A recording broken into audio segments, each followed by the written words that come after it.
Speaking के लिए 2024 और 25 में पूछे जाने वाले जो क्वेश्चन का टॉपिक होते हैं वो हम आपको लेके आए हैं। देखिए, और इसको आप समझाएंगे कि टाइमिंग आपको किस तरह मैनेज करना होता है, खासकर 11 to 14 मिनट्स का जो टाइम होता है उसको आप किस तरह हैंडल कर सकते हैं, और टाइम मैनेजमेंट स्किल आपके ग्रो करने के लिए क्या आप कर सकते हैं। देखिए, आइए समझते हैं। Speaking module of IELTS speaking topics to learn for 2024 and 2025 में देखिए कॉमन टॉपिक्स जो होते हैं, वन होता है ट्रैवल एंड हॉलीडेज़। अगर आपको कहीं जा रहे हैं ट्रैकिंग में या ट्रैवलिंग में, टूर जा रहे हो, जर्नी है आपका, तो उसमें आपका क्वेश्चन पूछ सकता है पार्ट 1 और पार्ट 2 में। फ्रेंड्स के बारे में पूछ सकता है, आप किसको पसंद करते हैं। और देखिए टेक्नोलॉजी, स्पोर्ट्स एंड गेम्स के बारे में भी आपको पूछा जा सकता है। इसमें आपको होता है, देखिए फूड स्पोर्ट्स अगर पूछा जाएगा तो आपको अपना कंट्री का नेशनल गेम क्या है वो आपको याद रखिए पड़ेगा, और food and drinks, education, leisure activities याद रखिएगा, और वेदर एंड क्लाइमेट। देखिए वेदर होता है शॉर्ट टर्म और होता है क्लाइमेट जो लॉन्ग टर्म होता है, यानी कि क्लाइमेट का ड्यूरेशन जो लॉन्ग होता है, सप्ताह 1 वीक के लिए, 1 मंथ के लिए होता है, और वेदर हो गया शॉर्ट ड्यूरेशन के लिए। देखिए मूवी एंड म्यूज़िक, मूवी और म्यूज़िक में आपको किस तरह का होता है, आपको घर में ही सिनेमा देखना मन करता है या you want to go for theatre या सिनेमा हॉल, सिनेप्लेक्स, ये भी आपको याद रखना पड़ेगा। बुक्स एंड फिल्म्स भी आपको पूछा जा सकता है। आर्ट्स एंड लिटरेचर, ये भी आपका टॉपिक है। और एनवायरनमेंट, स्पेस, स्टार्स, प्लैनेट्स के बारे में भी आपको क्वेश्चन पूछा जा सकता है, हमेशा याद रखिएगा। हेल्थ एंड एक्सरसाइज, इसमें देखिए आपको पूछा जा सकता है फिटनेस, आप किस तरह अपने आप को हेल्थ को ग्रो कर सकते हो और अपने शरीर को डिजीज से मुक्त किस तरह कर सकते हैं।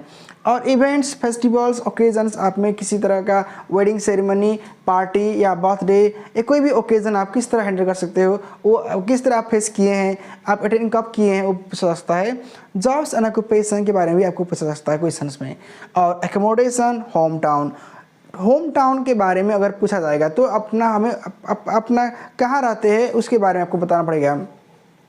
शॉपिंग, अगर बात किया जाए देखिए शॉपिंग के बारे में, तो आपको कहना पड़ेगा कि शॉपिंग आपको इंडोर आ सकता है या ऑनलाइन, यानी कि अगर आप शॉप में जाके शॉपिंग करना चाहते हैं या ऑनलाइन कुछ ऑर्डर करना चाहते हैं, इसको हमेशा याद रखिएगा। और दूसरा होता है शॉपिंग मॉल और open air market, footpath market, ये भी याद रखिएगा।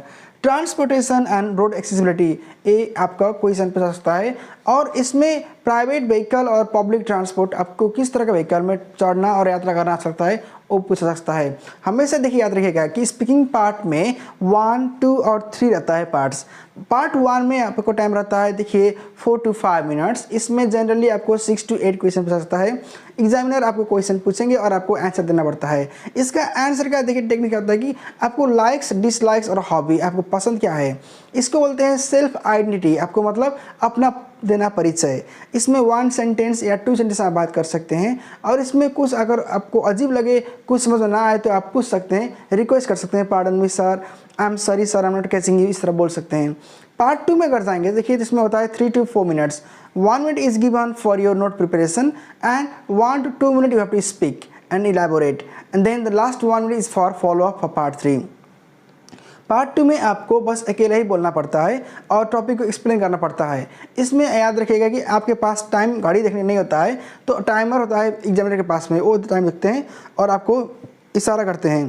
पार्ट 2 में आपको जो क्वेश्चन पूछा जाएगा उसमें ही होकर आपको पार्ट 3 में आएगा, यानी कि पार्ट 2 में क्या ही थीम उसमें पार्ट 3 में आ सकता है, उसमें आपको क्वेश्चन का आंसर होगा लेंदी, यानी कि इसमें देखिए 4 to 5 मिनट टाइम होगा इसमें, और इसमें 4 to 6 क्वेश्चन पूछा जाएगा।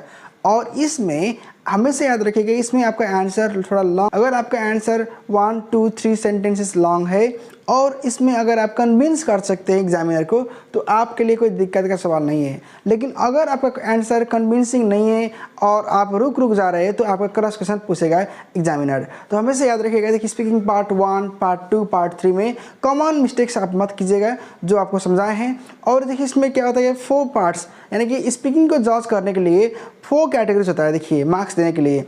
एक होता है फ्लुएंसी एंड कोहेरेंस, यानी कि फ्लुएंसी, एक ही फ्लुएंसी में अगर आप फ्लो में बात करेंगे तो आपको समझ में आएगा कि आपका बात जो है वो आपका जो होता है एग्जामिनर वो अच्छे से समझ पाएंगे। उसी तरह देखिए दूसरा होता है कोहेरेंस यानी कि क्लियरेंस, ऑर्डर में अगर आप आंसर देंगे तो उसका भी आपको अच्छा फल मिलेगा। और सेकेंड होता है देखिए लेक्सिकल रिसोर्स यानी कि वोकैबुलरी। आपको सेंटेंस को अच्छा से ग्रो करना होता है और इसमें अगर आपका आंसर अच्छा से आप जा रहे हो और कन्विंसिंग आपका हो रहा है, कॉम्प्लेक्स सेंटेंस आप बात कर रहे हैं, तो कंजंक्शंस को आप यूज़ कीजिएगा ताकि आपका मार्क्स अच्छा आए। और देखिए आपका पार्ट इसी में 3 में होता है कि ग्रामेटिकल रेंज एंड एक्यूरेसी। अगर आप ग्रामर, प्रेजेंट, पास्ट, फ्यूचर में अच्छा से बात कर रहे हो तो आपका मार्क्स भी अच्छा आएगा। और लास्ट में होता है देखिए प्रोनाउंसिएशन। प्रोनाउंसिएशन में आपको हमेशा याद रखना पड़ेगा कि राइट वर्ड का राइट प्रोनाउंसिएशन आप कीजिएगा तो मार्क्स आपका अच्छा आएगा। देखिए स्पीकिंग कोई मुश्किल वाला चीज़ नहीं, लेकिन अगर आप 2 चीज़ कॉन्फिडेंस और कन्विंसिंग यानी कि कम्युनिकेशन स्किल। देखिए इंग्लिश का टेस्ट क्यों होता है कि अगर बच्चे बाहर जा रहे हो पढ़ने के लिए या कोई भी इंसान जा रहे काम करने के लिए, तो बाहर के देश में इंग्लिश में आप कम्युनिकेट किस तरह कर सकते हैं, अब अपने आप को कॉन्फिडेंस किस तरह कर सकते हैं, वही होता है देखिए टेस्ट। एक एंट्रेंस एग्ज़ाम होता है, तो हमेशा याद रखिएगा। देखिए ये बड़ा एक टेस्ट नहीं है, लेकिन हाँ बड़ा टेस्ट है। अगर आप संभाल के नहीं करेंगे, मेहनत नहीं करेंगे तो आपके लिए मुश्किल है। तो देखिए अगर आपको आइल्स ज्वाइन करना है, आइल्स के लिए आप पढ़ रहे हो, तो हमेशा याद रखिए देखिए IELTS speaking is very important, provide you better communication skill and better score also.